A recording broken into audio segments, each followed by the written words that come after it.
what does the sun sound like? It's a simple enough question, and one that comes with a simple enough answer. The sun is silent, of course. Because sound doesn't travel in a vacuum, to us, the sun sounds like nothing at all. But let's do away with simple answers. What if sound actually could propagate through space? Without a giant cosmic muffler between us and our closest star, what would we hear? Would the sun sing to us, an enchanting melody in our sky? Or would its noise be such a cataclysmic cacophony, it would instantly be the last thing we ever heard? Scientists actually have the answer. Through spacecraft like the Parker probe, which is currently making skimming orbits around the sun, they can detect the kind of pressure waves and particles emitted by the sun and can convert those waves into the sounds we might hear if space was capable of such propagation. And interestingly enough, not all of the sun's sounds are the same. I'm Alex McColgan and you're watching Astrum. Join with me today as we listen to several different sounds made by the sun, recreated through clever science, because it turns out that these sounds may allow scientists to solve two of the sun's greatest mysteries. In our imaginary scenario, where space has suddenly gained the ability to propagate sound, we can now start listening to the sun all the way from Earth. Although the Earth is 152 million kilometers away from the sun on average, it's perhaps unsurprising to learn that the sun is very loud, easily audible from where we are. It would sound something like this.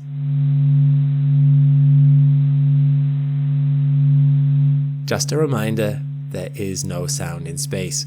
This is a sound reconstruction, turning amplitudes and frequencies into sound waves, creating clips of what the waves might sound like to the human ear if an atmosphere were present.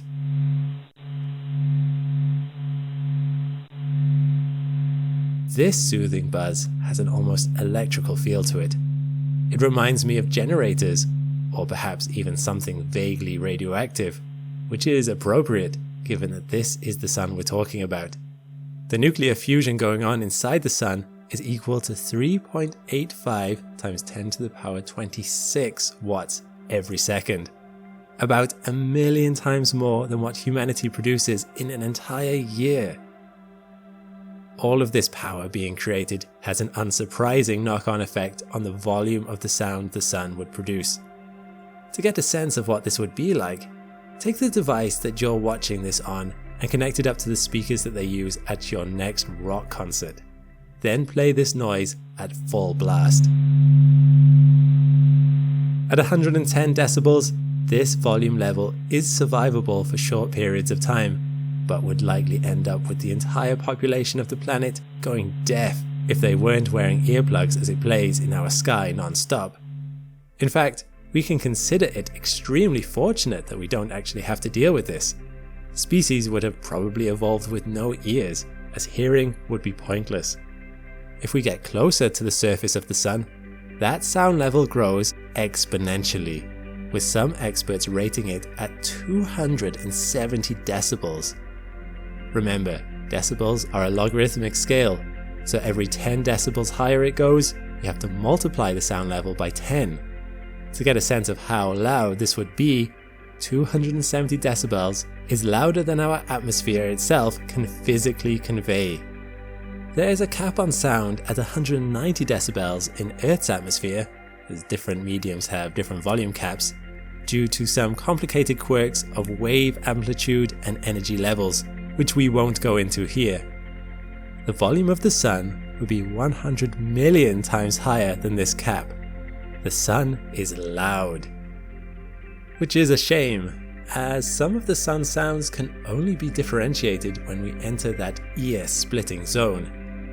By the time the noise of the sun has reached us, many of the sun's sounds have blurred into one, meaning we miss out on some of their fascinating intricacies. To gain a better insight into the sun, we would need to get closer, entering into that blisteringly loud zone of noise. So let's ignore the volume of the sun for now, and instead let's focus on its sound patterns. If we were to enter a spacecraft and head towards the sun, we would soon begin to hear a difference in the sound's uniformity. Rather than a constant buzzing, we would hear something like this. This is the sound of the solar wind. The sun emits a constant stream of charged particles that blasts out across the solar system, and its existence represents one of the sun's greatest enigmas to date. You see, it's tempting to think of this stream from starting inside the sun and blasting outward under the incredible force of all that nuclear fusion. However, by the 1960s, important discovery had been made through observation. Although particles within the sun's atmosphere, or corona, were moving around with an average speed of 145 meters per second, particles outside of the corona were traveling at 618 meters per second. This meant that particles that had enough speed to escape from the sun's surface were drifting into space, and then something in the sun's corona was hyper-accelerating them from subsonic to supersonic speeds, firing them off. What kind of process or mechanism is doing this remains a mystery to this day. The corona contains a second enigma too. It is far too hot. Although you might expect the center of the sun to be the warmest part of it, and the temperature to gradually go down the further from the center you go, this stops being true once you enter the corona. The surface of the sun has an average temperature of 5,600 degrees Celsius, but within a few kilometers, the corona suddenly sees the temperature jump to as high as 2 million degrees Celsius. Something in the sun's corona is flicking solar wind into space, and something is making things very hot. Scientists do not know why this is happening either, although it is thought to have something to do with magnetic fields. It's here that we would meet the third sound of our tour of the sun.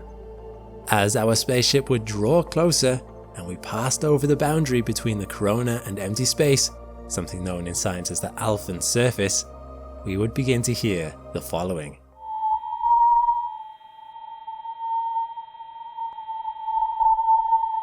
These are known as Langmuir waves. They are formed by tiny oscillations of plasma particles vibrated by light itself as they stream from the sun through tiny funnels on the sun's surface, a magnetic equivalent to the sound a kettle makes when it boils. We have entered one such stream. Countless of these streams fire out from the sun's surface. The sun's exterior is covered in islands of hot material rising from the star's center. Once there, the material cools and sinks back into the star's mass along the island's edges, and something about this process of rising and falling material, or something going on within the sun itself, makes these sinking zones stream out powerful magnetic field lines. Plasma is scooped up by the magnetic force and is sent streaming into space, the starting point of the solar wind. Scientists don't know what causes this process, but the sound of Langmuir waves is eerily beautiful. As the winds head out, not all the waves created in this way travel at the same speed. This has the effect of spreading out sounds, as faster parts of the wave run ahead while slower parts of the wave fall behind, creating what are known as dispersive waves. Such waves are filled with chirps, little eddies of sound where fast waves coming from behind meet slow waves already traveling ahead.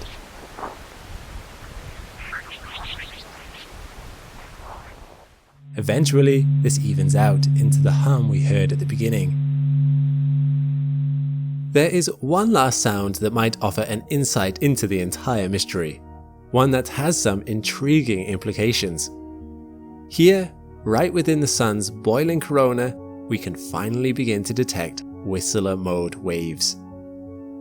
Whistler waves are the distant echo of high-energy events that ring through the plasma of a celestial body's magnetosphere. We get them on Earth. Whenever lightning cracks, you get more than just thunder. A ripple travels through the planet's magnetosphere that can be picked up kilometers away if you have the right detectors. To truly get a sense of the scale of these waves, here is what they sound like on Earth.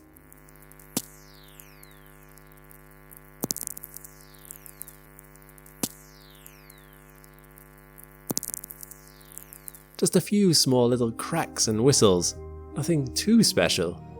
Now, here's what they sound like on the sun.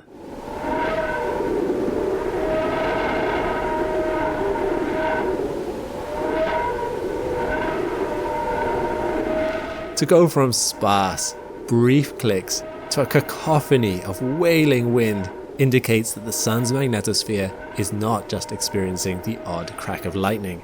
Something is going on constantly, all over, merging individual moments together into one incessant roar.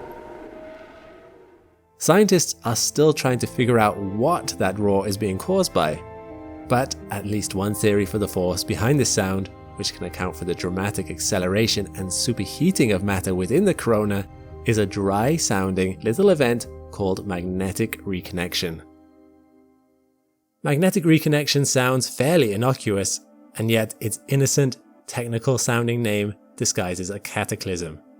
The sun is a tensely wound-up ball of shifting magnetic field lines, all due to that churning plasma within its heart. I cannot stress enough how powerful these are. When magnetic field lines travel away from the sun, it's sometimes possible for them to merge with other field lines, causing some of those iconic loops to form that you've likely seen in images of the sun before. However, at the moment such arcs are formed, all hell breaks loose. When two parallel lines touch, creating an arc, there's a massive realignment in the excess field line's polarity. Everything above the arc needs to find a place to go to ensure magnetic equilibrium is maintained. Cut from their tethers, the field lines further out from the sun form an arc of their own, which then catapults off into space like the releasing of a gargantuan stretched rubber band. This rapidly accelerating magnetic force is known as a nanoflare, and it indirectly heats the corona above it to multi-millions of degrees in seconds. Scientists have only recently developed the capability to be able to even see nanoflares, and aren't entirely certain the nanoflares they've seen are indeed the hypothesized events they were expecting, although they do seem to be accompanied by the expected superheating. This is an explanation that is still being worked out. Most of it is not yet understood. And still, it's not completely far-fetched that such moments when the sun gets so wound up it snaps explain why its corona is as hot as it is, and why it is flinging solar winds out across the solar system with quite the force we witness. Although, to go from a single crack into the roaring wail that we hear, and to account for the constant solar wind travelling outwards in all directions from the sun, nanoflares, or whatever the force behind this phenomenon is, must be extremely widespread throughout the entire corona. The sun continues to hold many mysteries. The Parker Solar Probe, which collected many of these sounds, continues its journey around the sun, gathering valuable data with every pass. The Parker Probe is only 4 years into its 7-year mission, so hopefully it will collect plenty more information for scientists to pore over. Perhaps they will find more sounds for us, each one a clue to the ancient riddle of how the universe works. Because ironically, just like listening to the ticking of a clock to try and figure out how the clockwork functions, the secrets to the sun might one day be solved by what we hear rather than by what we see. At Astrum, we have some big news. Our scientists have pooled their resources and have spent countless hours perfecting the ultimate way to store and consume hot beverages in space, provided you have a strong enough gravity source beneath you. They are calling the device they created a mug, and get this, it now has an Astrum logo on it. If that's not enough to impress you, it comes in a range of other designs too, and are all available on our newly updated and revamped Astrum shop, along with quality t-shirts, hoodies, bags, disc plates, and links to other really cool products from our affiliates. We've recently updated our shop, making it much more customer friendly, and you can watch some of our videos there, or donate if you're feeling generous. Of course, if you like what we do here at Astrum and wanted to support us, getting some cool Astrum clothing and accessories in return seems like a pretty great deal. We love what we've created and hope that you do too. Click my link in the description below to check it out. Thanks for watching. If you like this video, you might like the one I did on Saturn here. Thanks to my patrons and members for your support. If you want to support too and have your name added to this list, check the links in the description. All the best and see you next time.